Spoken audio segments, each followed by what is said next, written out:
Okay, this is the setup for Barnett Pierce's reading for communication theory this coming Friday. Coordination is the name of the chapter.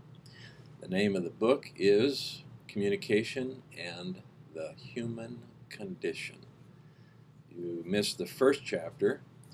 I'm not having you read that when he sets up um, the importance of the discovery of communication, very much in the way that we have done with Mead and with Burke so far.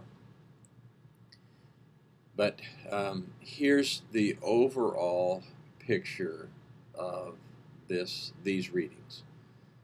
You're going to read a chapter on coordination, and then a chapter on coherence and mystery, and then 3 chapters, one on ethnocentrism, one on modernity, and one on cosmopolitan forms of communication.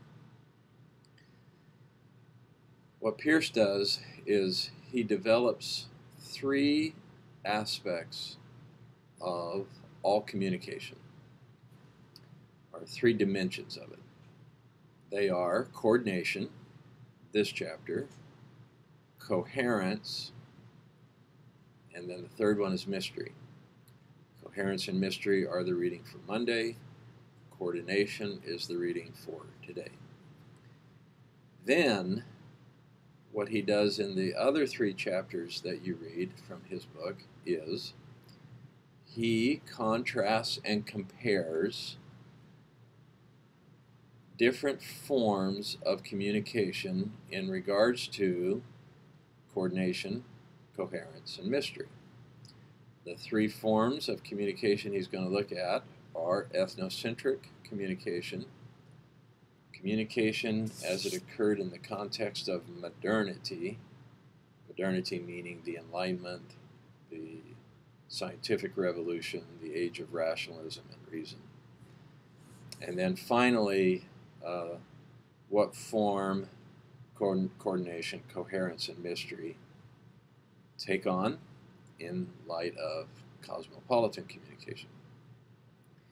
So you'll want to make sure you get a good grasp on what is coordination, what's coherence, what's mystery, because then those 3 become the center of those other 3 chapters on ethnocentrism, modernity, and cosmopolitan, the age of cosmopolitanness, internationalness, or postmodern, post-structural society. So, back to coordination.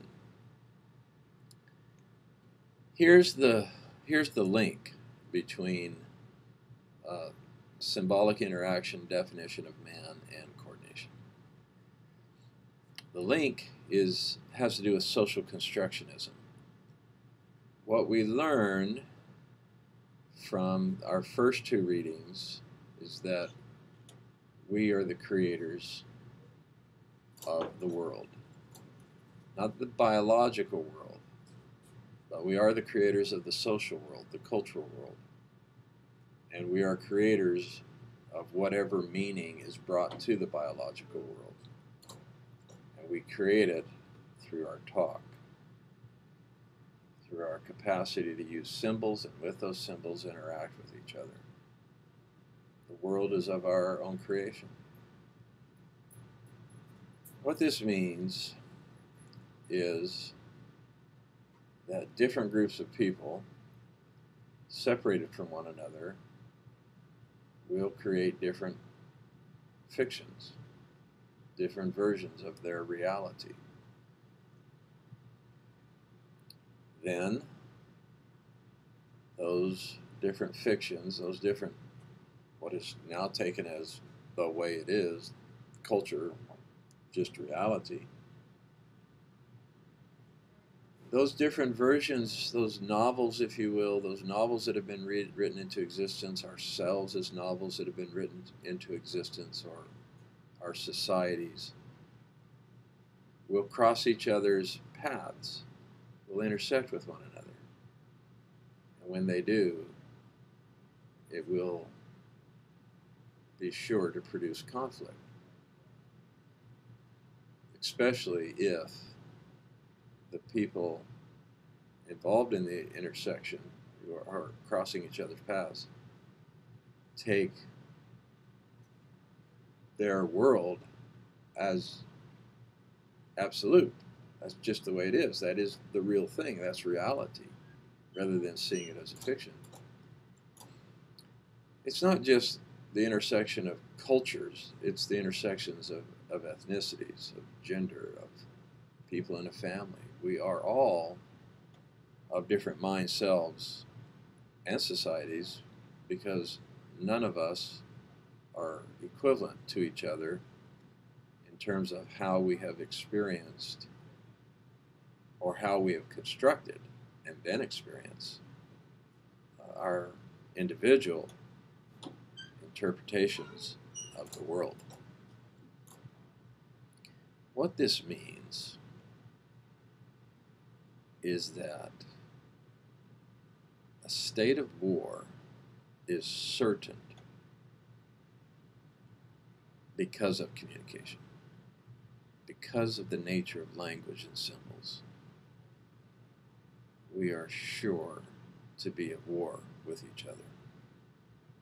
Whether that war is a constructive war that enriches or a destructive war that destroys and kills, well, that's the question. But the war, the conflict, is as sure as symbols and language. You see, it's embedded in the nature of symbols and the nature of interaction and the nature of the creation that comes. If only everybody would create through their symbolic interaction the same mind, the same self, the same society, well, it could all live in harmony with each other. But the creativity that comes out of language use, out of social construction of reality, it doesn't produce sameness, it produces diversity, divergence. So the question that poses, that we pick up with Peirce is, that being the case, how can we be coordinated with each other? How can our communication be coherent? And those, you'll recognize those as two of his key terms, coordination and coherence. How can we be well coordinated? So that's his big question there, and he's going to explore it as by looking at the idea of creation, what he calls poesis, poetics, the idea that it's all process. We're always creating and destroying the world and creating the world through our talk constantly. He is part of that getting away from communication so that we can develop a new relationship with it. He will talk, he'll develop it in a lot of different ways, and you'll see that as you go through. He'll have some key terms that he uses: messages, practices, resources. You'll want to take a look at that, how he's using those terms. He'll use them throughout the book. He'll do quite a bit with logics, the force of logic that comes up and out of cultures and stories and creation. I'm not concerned that you memorize or the different terms he uses for the different kinds of logic, but pay attention to the ideas inherent in there. And then he has some characteristics of coordination, conjoint expression of resources.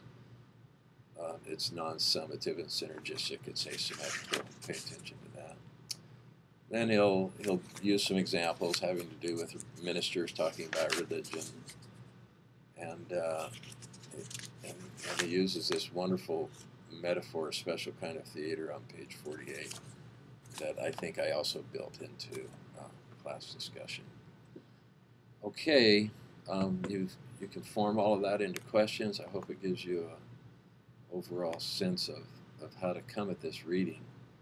I sure hope you're developing um, a new approach, some advanced strategies to reading, and not just kind of going sentence to sentence to sentence without having an overall feel for the structure of the reading assignment and the questions that are being answered.